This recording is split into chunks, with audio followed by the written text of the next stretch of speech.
नमस्कार। आज हम अमेरिका और ईरान के बीच जो ये तनाव अचानक तेज हो गया है उस पर बात कर रहे हैं।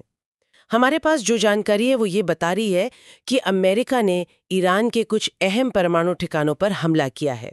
हाँ, और फिर जवाब में ईरान ने भी ऐसा कहा जा रहा है कि इजराइल पर मिसाइलें दागी है। बिल्कुल। तो चलिए आज इन्हीं घटनाओं को, इनके स्केल को और जो मानवीय असर अब तक सामने आया है उसे समझने की कोशिश करते हैं। तो सबसे पहले अमेरिकी हमले की बात करते हैं।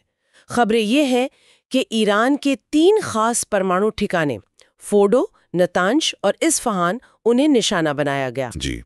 अमेरिकी राष्ट्रपति ट्रंप का बयान भी आया, काफी सख्त था। उन्होंने कहा कि ये ठिकाने पूरी तरह से ओब्लिटरेटेड यानी नष्ट कर दिए गए हैं।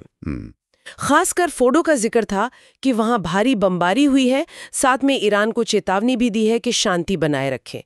ये क्या दिखाता है? मतलब सिर्फ सैन्य कार्रवाई या कुछ और? देखिए, ये बहुत अहम बात है। परमाणु ठिकानों को सीधे निशाना बनाना ये अपने आप में मतलब एक बहुत बड़ा कदम है। ये तनाव को एकदम से बढ़ा जाता है। और राष्ट्रपति ट्रंप का वो शब्द इस्तेमाल करना, ऑब्लिटरेटेड, और फिर आगे और हमलों की धमकी देना, ये सिर्फ बयान नहीं है। सही। ये एक तरह से जो स्थापित नियम है ना, उनको चुनौती देने जैसा है। इससे लगता है कि अमेरिका शायद ये संदेश दे रहा है कि वो ईरान की परमाणु महत्वाकांक्षाओं को मतलब जड़ से ही खत्म करना चाहता है। अच्छा, और फिर इस अमेरिकी एक्शन के फौरन बाद ही ईरान का रिएक्शन आया। बिल्कुल तेजी से। हाँ, इस्लामिक रेवोल्यूशनरी गार्ड्स कॉर्प्स यानी IRGC, जो कि उनके एक मजबूत फोर्स है, उन्होंने दावा किया कि भाई हमने इजराइल पर मिसाइलें दागी हैं। जी। और दिलचस्प बात यह है कि उन्होंने इसे अपना अब तक का सबसे बड़ा हमला कहा है और करीब 14 अहम ठिकानों को निशाना बनाने की बात की। रिपोर्ट्स तो ये भी कह रही हैं कि हाइफा और तिल अवीव जैसे शहरों में मिसाइलें गिरी, और इसमें मिलिट्री ठिकाने भी थे और रिहायशी इलाके भी। हाँ, और शुरुआती खबरों में 86 लोगों के घायल होने की बात आई है। 86 लोग? हाँ। ये जो प्रतिक्रिया है ये न सिर्फ तेज है, बल्कि इसमें सीधे इजराइल को निशाना बनाना ये अपने आप में एक अहम बात है। अक्सर क्या होता है कि ऐसे तनाव में प्रॉक्सी ग्रुप्स का इस्तेमाल होता है। हाँ। लेकिन यहाँ IRGC का सीधा शामिल होना और फिर रिहायशी इलाकों तक पर हमले की बात, ये स्थिति की गंभीरता को और इसके पूरे क्षेत्र में फैलने के खतरे को मतलब काफी बढ़ा देता है। बिल्कुल। और इन सब सैन्य कार्रवाइयों के बीच जो मानवीय कीमत चुकानी पड़ रही है उस पर भी गौर करना जरूरी है। सही बात है। स्रोत बता रहे हैं कि ये संघर्ष कोई 10 दिन से चल रहा है।